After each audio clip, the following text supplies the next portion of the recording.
gas export ban, they ban it. They ban it. They don't know why. If you ask them, why did you ban it? We don't really know. We'll have energy independence again. Think of it, energy independent just 4 years ago. For most of American history, Pennsylvania was the commercial and industrial powerhouse of the United States of America. But after about a week and a half to go, and dueling campaign stops for the two presidential candidates, Donald Trump in State College, Pennsylvania, whom you've just been listening to there on the campus of Penn State. Kamala Harris in Kalamazoo, Michigan, where she was introduced by Michelle Obama, who got the crowd riled up. We are continuing to cover this race. We'll have more for you throughout this hour of the Fox Report.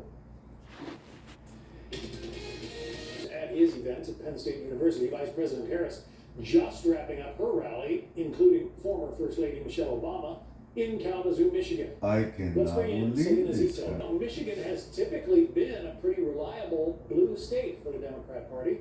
Why is Michelle Obama campaigning there? Well, Harris is struggling with the working class vote.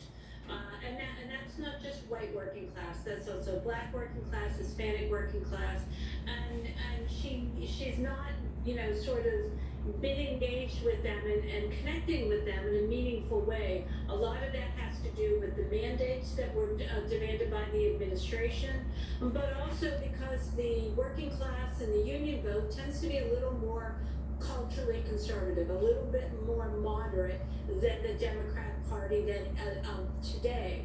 And so that's what her challenge is, and she's trying to drive up the vote and get people back to the Democrat side, and that's sort of why she's there.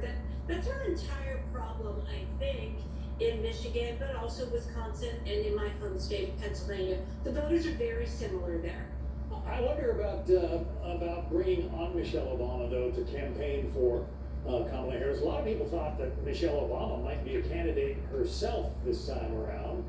She eschewed that idea. But is there a danger of Kamala Harris being eclipsed by the former First Lady? Well, yes, there is that danger. But there's, I went, before I got on, I listened a little bit to her speech. And it's very similar in tone to the speech that Obama gave here in my hometown in Pittsburgh. It's pretty dark.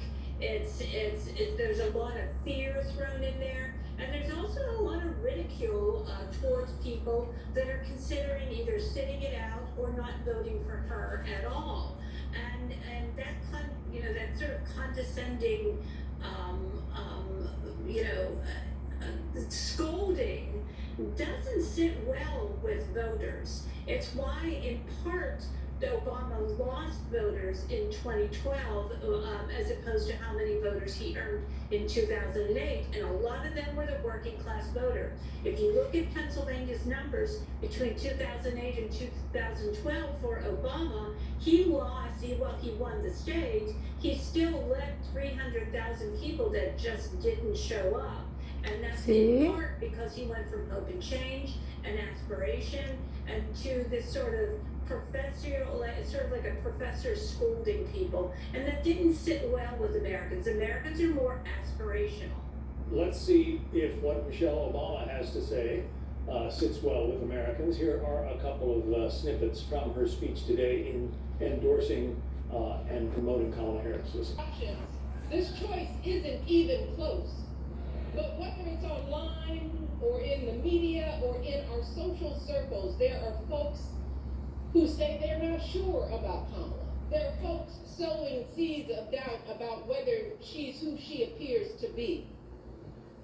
Now, don't get me wrong. Voters have every right to ask hard questions of any candidate seeking office. But can someone tell me why we are once again holding Kamala to a higher standard than her opponent? What do you think she means by that? How are we holding Kamala Harris to a higher standard than Donald Trump? That was code for if you don't vote for her, you're stupid. I mean, it was really that simple. It was as offensive and as a basket full of deplorables or bitter clingers. Here's the challenge that the Obamas face as they get out there and try to bring Harris over the finish line. They have long disassociated with the working class voters that they at one time were appealed to them. And they don't sort of do anything or live their lives connected with people that are going to decide this election.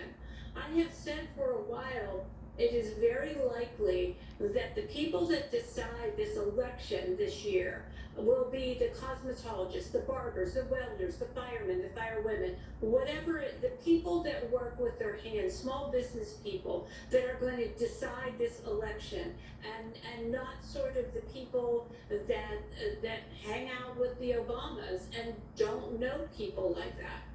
It is, according to Donald Trump, there isn't much that Kamala Harris actually stands for to answer Michelle Obama there. Here's what he had to say about some of her changes in position. Listen.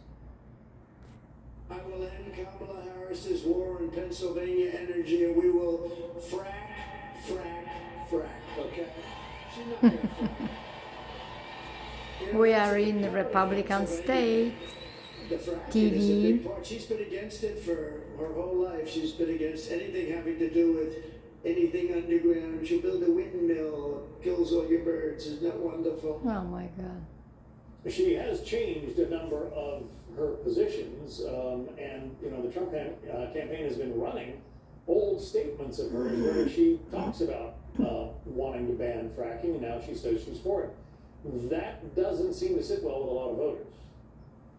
It doesn't, because she hasn't done a very good job of disassociating herself with either past positions that she has held or positions that Joe Biden has held or continues to hold. Democrats' miscalculation, I think, in this election was they believed if Joe Biden was no longer running for office, that it was only his age that was the problem.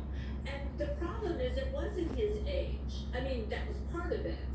But a larger part of it were the policies that the Biden-Harris administration have enforced, including the ban on fracking, but also the situation that they put Americans in with the high cost with the inflation and putting too much money out there.